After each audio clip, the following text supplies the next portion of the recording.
UP के DGP Prashant Kumar का बयान, फेक न्यूज़ अपराध को रोकने के लिए एक नया अभियान चलाया जाएगा जिसमें स्कूल कॉलेजेस का भी सहारा लिया जाएगा।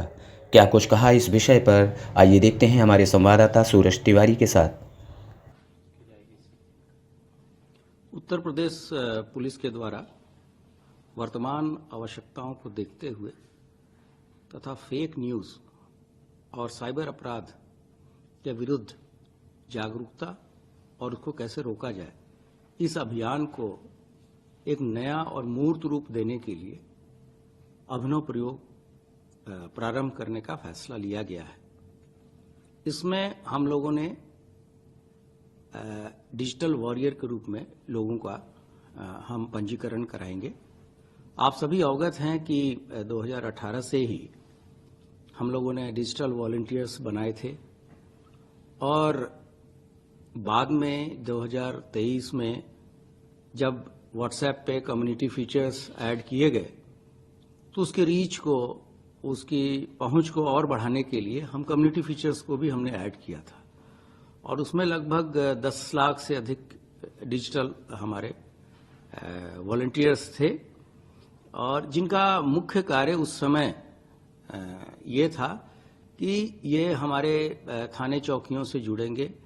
और कोई भी ऐसी घटना, छोटी मोटी घटना जो गांव स्तर पे होती है, मोहल्ले स्तर पे होती है, उसकी सूचना चौकी, थाने इत्यादि को देंगे, जिससे कि हमारे पास तत्काल सूचना त्वरित माध्यम से पहुंचे और उसका निराकरण हम अपने पुलिस वालों को या अपने पुलिस रिस्पांस व्हीकल को भेज के उसको तत्काल करें, जिससे कि कोई घटना बड़ी घटना में परिवर्तित न हो।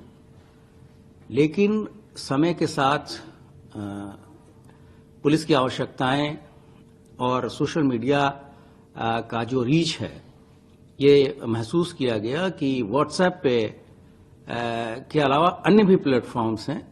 जिसको हम लोग कवर नहीं कर रहे हैं। तो इन आवश्यकताओं को देखते हुए तथा जो साइबर क्राइम का एक नया आयाम जुड़ता जा रहा है, उसको देखते हुए ये निर्णय लिया गया है कि अब हम हमारे जो डिजिटल वॉलंटियर्स हैं उनको एक हम नया नाम देंगे जो कि डिजिटल वॉरियर होंगे। और इसके लिए हम लोग जो जितने भी स्कूल कॉलेजेस हैं इसमें लोगों को प्रोत्साहित करेंगे। इसके लिए कार्यशालाएं आयोजित की जाएंगी। इनके गूगल फॉर्म भी हम भरवाएंगे जिसमें उनके कॉन्टैक्ट नंबर्स रहेंगे। साथ ही साथ हम एक ये भी प्रयास कर रहे हैं कि स्कूल कॉलेजेस में साइबर क्लब की स्थापना भी हम करें। इस साइबर क्लब में जो वहाँ के जो डिजिटल वॉरियर्स होंगे वो एक वर्कशॉप कराएंगे जिसमें जो नए नए प्रयोग हो सकते हैं और जो नए युग के लड़कों में जो रचनात्मक चीजें उनके दिमाग में आ रही है कि कैसे पुलिस की मदद की जाए, कैसे साइबर क्राइम को रोका जाए, कैसे समाज को जागरूक किया जाए। तो उस तरीके से एक नोडल शिक्षक को भी हम लोग उसके लिए प्रत्येक कॉलेज और स्कूल में स्कूल प्रशासन या कॉलेज प्रशासन से जोड़ के लगाएंगे। और ये सारी चीजें हम कुंभ की आवश्यकताओं को देखते हुए भी कर रहे हैं, क्योंकि आप सभी अवगत हैं कि एक बहुत ही ऐतिहासिक क्षण है उत्तर प्रदेश के लिए, पूरे देश के लिए और उत्तर प्रदेश पुलिस के लिए कि जब हम लोगों को विश्व का सबसे बड़ा जो समागम है, जहां पर इतने ज्यादा लोग, करीब 30 से 40 करोड़ लोग इस पूरे 1.5 महीने के अंतर्गत यहाँ प्रयागराज कुंभ में आएंगे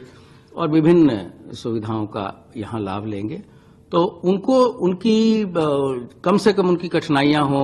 उनकी यात्रा को और उनके जो आस्था का पर्व है उसमें कितनी हम सहायता करें और कितनी उनकी मदद करें, इसके लिए भी उसमें भी इन चीज़ों की हम मदद लेंगे। और साथ ही साथ जो साइबर क्राइम का एक नया रूप जुड़ता जा रहा है, उससे हम अपनी रीच जो है सोशल मीडिया के विभिन्न प्लेटफॉर्म्स पे, सिर्फ व्हाट्सएप पे ही नहीं, फेसबुक पर है, टेलीग्राम पे है और अन्य सारे फेसबुक प्लेटफॉर्म्स पे है, वो हम करा रहे हैं। और इसके लिए सभी हमारे फील्ड के अधिकारियों को हम लोगों ने यहाँ से निर्देश जारी किए हैं और जल्द ही इस पे जो है एक युद्ध स्तर पे कार्रवाई अमल में लाई जाएगी।